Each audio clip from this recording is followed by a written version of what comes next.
ትልቁ እንጀራ ሊጥ ሆነ። የተፈራው ደረሰ። ማፊና ማኪ አንድ ላይ ተኝተዋል። ከስራ ያባረረችው አቤልን በትሁት ምክንያት እንደሆነ ማፊ ለማኪ ነገራት። ማኪ ደግሞ ትሁትን መርዝ ይሉት መድኃኒት አጠጣቻት። ሰላም ጤና ይስጥልን ውድ የተከበራችሁ የቻናላችን ተከታታዮች፣ በዛሬው ቪዲዮአችን ደግሞ ባለጀበናዋ ትሁት ክፍል 10ን አበይት ትዕይንቶች እንዲሁም ትንታኔዎችን እንሰጣችኋለን። በማስቀጠልም ክፍል 11 ላይ የሚከሰቱ ትንበያዎችንና ምልከታዎችን የምናደርሳችሁ ይሆናል።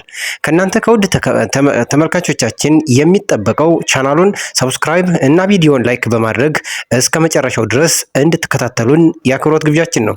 አብራችሁን ሁኑ። የጠረጠርነው የፈራነው ደረሰ። ማኪና የአቤል ጓደኛ ማፊ አንድ ላይ አልጋ ተኝተው አንሶላ ተጋፈዋል። ሁኔታቸው እስከ መጨረሻው ድረስ በድብቅ ወይም ደግሞ አቤል ሳያውቅ መዝለቅ ይፈልጋሉ። ነገር ግን የሆነ ቀን አንድ ቀን ካፌ ሆነው አቤል ሌላ ቦታ ለብቻው ሆኖ ሲመለከታቸው ማኪና ማፊ ለብቻቸው እዛ እየተዝናኑ ነበርና በድንገት ማፊ አየው። ይኸው ያ አቤል አይደለ ሲልም ደንግጠው ወዲያውኑ ሂሳብ ከፍለው ከካፌው ወጡ። አሁን ላይ ማኪ ነገሮችን ሁሉ በድብቅ ለማሳለፍና ራሳቸውን እንዲጠነቀቁ ለማኪ በትክክል አስረድተዋለች። ምክንያቱም ከተነቃባቸው በጣም አደገኛ ክስተት እንደሚፈጠር ጠርጥራለች። አቤልና ትሁት ደግሞ ይህ ቤተ ክርስቲያን ሄደው ስለነበር ቤት ወዲያውኑ ስትነሳ ማኪ ስታጣቸው እጅጉኑ ተናዳ እሳት ለብሳ እሳት ጎርሳ ጠበቀቻቸው። እች ደደብ የት ሄዳ ነው? የት አባቷ ገባች? እያለችም ከራሷ ጋር ማውራትም ጀምራለች። በዚህ መካከል ትሁትና አቤል ከቤተ ክርስቲያን ተመልሰው መጡ። አቤል አጠገቧ ሲመጣ የት ሄዳችሁ ነው የሚል ጥያቄ ማቀረበችለት። ቤተ ክርስቲያን ሲላትም እንዴት የቤቱ ስራስ ምን የተቀጠረችው እኮ ለስራ ነው፣ ቤተ ክርስቲያን ለመሄድ ነው እንዴ በማለት ማጥራላትም ጀመረች። ምክንያቱም እሳት ሲሏት ውሃ ሲሏት እሳት ነውና ነገሯ እና ምን ችግር አለው ሄድን ሲላትም እኔ ቁርስ መብላት የለብኝም ምናምን ብላ ስታስከትል እኛ እኮ ቁርስ ሰርተን ሄድን ነበር አላየሽውም እንዴ? እና እኔ ማኪ በቃ ተነስቼ ኩሽና ልግባ ማለት ነው እያለች ራሷን መኮፈስ ጀመረች። በድብቅ ፎንቃዋን መቀጠል የጀመረችው ማኪ ከማፊ ጋር ወዲያውኑ ደወለችና ዛሬ ደግሞ እንዴት በጧት እንደለከፈ ይመስልህ? እንዴ ጻድቅ ይመስል በጧት ተነስተው ቤተክርስቲያን አልሄዱም መሰለህ ስትለው እሱም ገርሞት እንዴ አቤል ቤተክርስቲያን ብሎ ሲመልስላት እንዴት መቼ ይሄማ የትሁት ሀሳብ መሆን አለበት ሲልም ተገርሞ መለሰላት። ታዲያ የማን ይሆናል? ይቺ መስገር እኮ ተጣብቃ አስቸገረችኝ አለችው። በማስከተልም አቃጥላ ልደፋኝ ነው ስትልም ጠየቀችው። መፍትሄውን ለኔ ተይው፣ ለሷ እኛ መፍትሄ አናጣም፣ አሁን አንቺ ግን ደህና ነሽ ሲልም ጠየቃት። እሱ ደግሞ ጓደኛውን አግኝቶት ሙቶ አቤል ለማፊ ታውቃለህ ማፊ አሁን ካለውበት ጭንቀት ለመውጣት ዋና አካባቢ መሄድ እፈልጋለሁ ሲልም ጠየቀው። እንዴት ብዬ ለዝም ልበል? ሁለታቸው እኮ ቤቱን በአንድ ቁሮ ሊያቆሙት ደረሱ ብሎ ሲጠይቀው አቤል አይ አንተ እኮ ከመካከላቸው ብትወጣ እነሱ ትልልቅ ሰዎች ናቸው በራሳቸው ይስማማሉም ሲል ሀሳብ አቀረበ። ግን ታውቋል እነሱን እያልክ እኮ ራስህን ጣልክ አለው። ስራ ራሱ ካቆምክ እኮ ብዙ ጊዜያትን አሳለፍክ።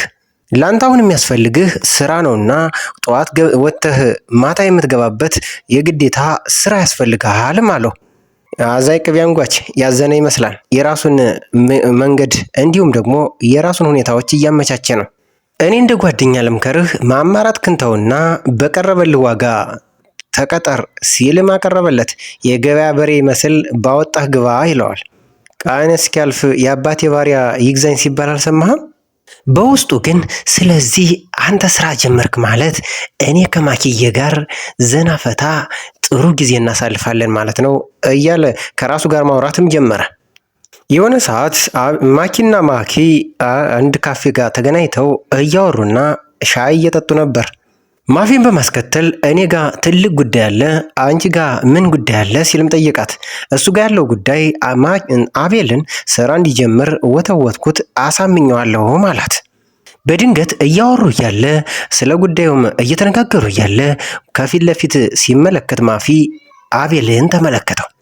ያውና አቤል አይደለ እንዴ ብሎ ለማኪ ሲነግራት የቱ ጋር ብላ ዞር ስትል ተመለከተችውና በቃ በእናትህ ሳያይኝ ከፍለን እንውጣ ብላ ተደናብራ ወዲያውኑ ከካፌው ወጡ። ትሁት፣ አቤል፣ ማኪና ማፊ ተሰብስበው እያወሩ እያለ እኔም ልህ አቤል ሲልም ማፊ ቀጠለ። ስራ መጀመር መወሰንክን ለማኪ ነገርካት ሲልም ጥያቄ ያቀረበለት። አቤልም በማስከተል እኔ ገና ፈለግኩኝ እንጂ መች አገኘው ሲልም መለሰለት። እሱንም ማወራንበት እኮ ስራ ማማራት ክንትተህ እንደምትሰራ ተነጋገርንበት እኮ አለ። አሁን ላይ ምክንያትና ነገሮችን በማባባስ ከፍተኛ ውዝግብ ውስጥ እንዲሁም ውጥረት እንዲፈጠር በቤቱ ከፍተኛ ተጽዕኖ እያሳደረ ያለው ማፊ ነው። ምክንያቱም ትሁት መረጃውን በማጥፋትና ፋይሉን በማጥፋት አቤልን ከስራ እንዳስባረረችው ሲናገር ወዲያውኑ ማኪ ደነገጠች። ማለት እሷ ናት ያስባረረችው ማለት ነው ስትልም ጠየቀች። በዚህ የተበሳጨው አቤል ማፊ ውጣ ሲልም ተናዶ በጣም እሳት ጎርሶ እሳት ለብሶ ፊቱ ላይ እየታየበት ውጣ ሲልም ጠየቀው። በመሃል ያው እንግዲህ የፍቅር ግንኙነት ያላቸው ማኪም ብድግ አለችና ማለት ለአንዲት ተራ ሰራተኛ ብለህ ጓደኛህን ውጣ ትላለህ እንዴ ስትልም ጠየቀችው። አሁን ላይ ትሁት ይህንን ነገር የሰማችው ከፊት ለፊት እንግዲህ ማፊ ለአቤል ሲነግረው ነበረ። ስለዚህ በዚህ የተደናገጠችው ትሁት አቤልን ጠርታ አቤል በእኔ ምክንያት ነው አይደል ይሁን ሁሉ የተፈጠረው?